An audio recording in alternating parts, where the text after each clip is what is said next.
Kota Pagar Alam menjadi tuan rumah pada rapat koordinasi wilayah 2 Apeksi Sumatera bagian selatan dan diharapkan menjadi ajang memperkenalkan wisata Kota Pagar Alam.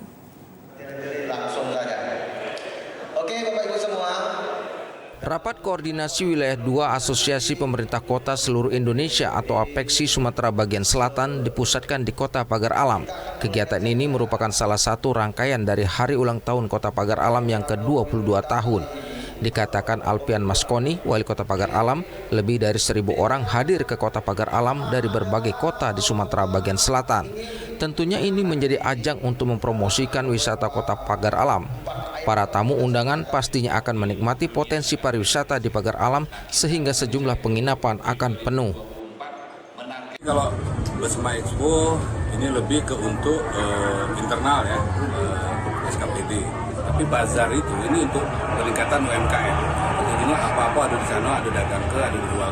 Nah ini yang kita maksimal untuk mano perputaran ekonomi ini bisa berjalan. Nah, sama kita juga buat hiburan. Di depan tadi kan ada hiburan di sana. Hiburan di sana untuk mano membuat atau menambah daya tarik untuk orang datang ke sini. Otomatis kalau orang datang sini mungkin dia tadinya tidak terpikir UMKM ini ada apa yang dijual, ada apa, dia bisa beli kopi, beli macam-macam itu di situ. Nah ini untuk apa? Meningkatkan perputaran ekonomi ternyata di Kota Pagar Alam. Alpian berharap dampak dari kegiatan ini dapat memacu wisatawan lebih ramai lagi berkunjung ke Kota Pagar Alam yang dikenal dengan wisata Gunung Dempo, air terjun, dan wisata adat istiadat.